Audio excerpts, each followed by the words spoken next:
Back when I was in college, I took up a job as a food delivery driver for a local service called QuickBite. It was a great way to earn some money after classes, and since I didn't have any other job, I found myself delivering food quite often. One night during a snowstorm, it was peak hours, and the demand for deliveries was sky high. Nobody wanted to leave their house to get food, so I was raking in the money. The roads weren't too bad yet, so I kept accepting orders, one after another.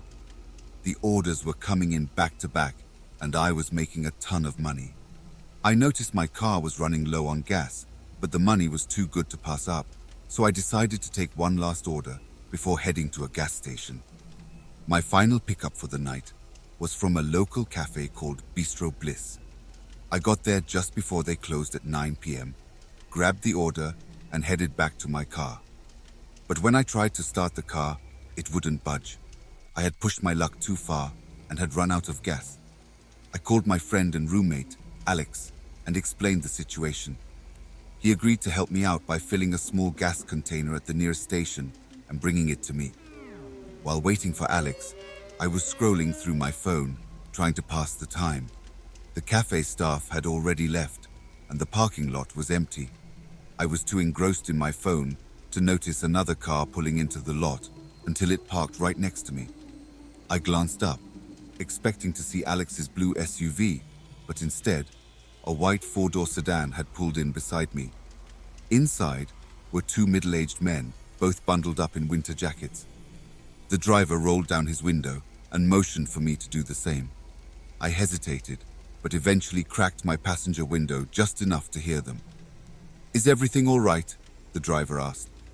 I explained that I had run out of gas, but that my friend was on his way to help. The men exchanged a look, then assured me they just wanted to make sure I was okay. After a few more seconds of conversation, they rolled up their window and drove away, disappearing into the snowy night. Alex arrived shortly after, and we managed to get enough gas in my tank to get me moving again. It was getting late, and I needed to deliver the Bistro Bliss order and then head home, as I had an 8 a.m. class the next morning. As I drove to the delivery address, I noticed in my rearview mirror that a car was following me. It was the same white sedan from the cafe parking lot, trailing about a block behind. Trying to stay calm, I continued to the customer's address, delivered the food, and apologized for the delay, citing the gas issue. When I headed back to my car, I noticed the white sedan was still parked down the street, a block away. The men hadn't known I was delivering food, so they might have thought I lived there. I decided to use this to my advantage. I quickly got back in my car and drove off, hoping to lose them. In my rearview mirror, I saw the sedan pull away from the curb and start following me again. I took a series of convoluted turns, driving faster than I should have in the snowstorm, trying to shake them off. I drifted around corners and took back roads, eventually losing sight of the sedan. When I finally got home, I parked and kept an eye out, watching to see if the white sedan would show up. Thankfully, it never did. For the rest of my college years, I made sure I always had enough gas to complete my deliveries and get home safely. I never wanted to end up in a situation like that again.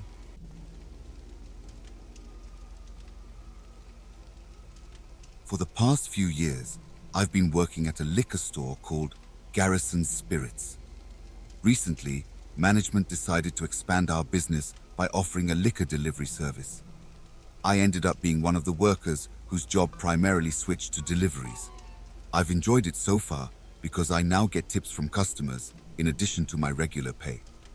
I had been doing these deliveries for about a month, and things were going smoothly. All the deliveries were fairly close to our store, and we were getting a lot of orders with people eager to try our new service. Last week, on a Thursday afternoon, there was a delivery order placed online that was a bit farther away than usual. Since it was a slow day, I decided to take it. I packaged up the order, which included a couple of bottles of whiskey, a case of craft beer, and a couple of packs of cigarettes. I double-checked that I had everything, and then set out. As I got closer to the destination, I noticed that I was leaving the city and driving into the run-down outskirts of town, where everything looked old and many houses and businesses were abandoned. Eventually, I reached the destination that the maps had directed me to. At this point, I became skeptical because the location was a vacant lot. It was a plot of land with overgrown grass and shrubs, and in the middle of it all, I could make out the top part of an RV. There was a beaten-down path leading to the middle of what felt like a prairie. I was nervous, but I still felt like I had to bring the order to the RV. I grabbed the box with the alcohol and cigarettes from the back of my car and slowly began walking down the path through the tall grass toward the RV. As I approached the door, I heard low-volume chatting coming from inside. I didn't even want to knock, so I just called out, "Delivery for Mark," which was the name on the order. The voices from inside stopped, and after a moment, a man's deep voice called out, "Come on in, the door's unlocked." Normally, we have to check the ID of the person to ensure they are over 21, but I was so freaked out at this point that I didn't care. I definitely was not going into that RV. Without saying anything, I put the box down on the ground where I was standing and hurriedly went back to my car. I got in and drove away as fast as I could.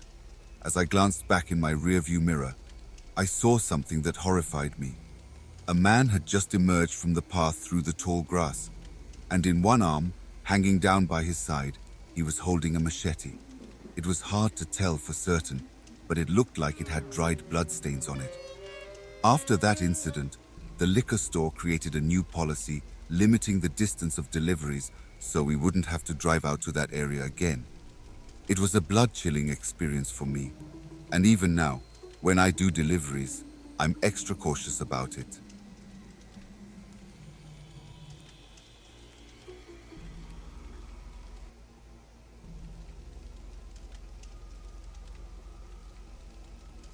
A couple of years ago, I used to work as a delivery driver for a local courier company. The job was pretty straightforward. Most deliveries were to houses, but occasionally I had to deliver to apartment buildings. Usually these buildings had a front desk receptionist or a mailbox area where I could leave the package. However, there were times when I had to bring the package directly to someone's door, especially if it was too large to fit in their mailbox.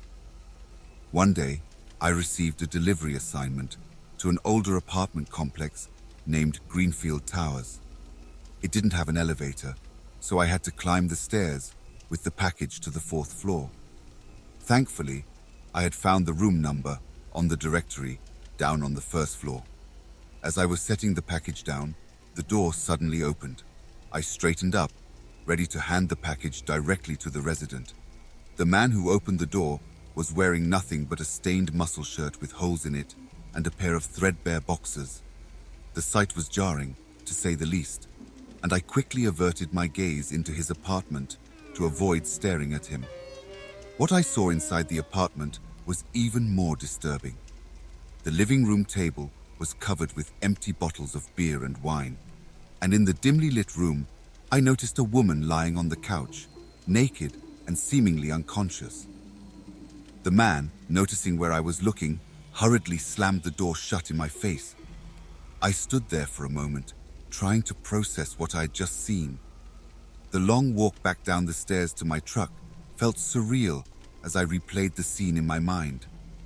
It seemed like something very wrong was happening in that apartment, but I tried to rationalize that maybe the woman was just his wife who had passed out after a heavy night of drinking.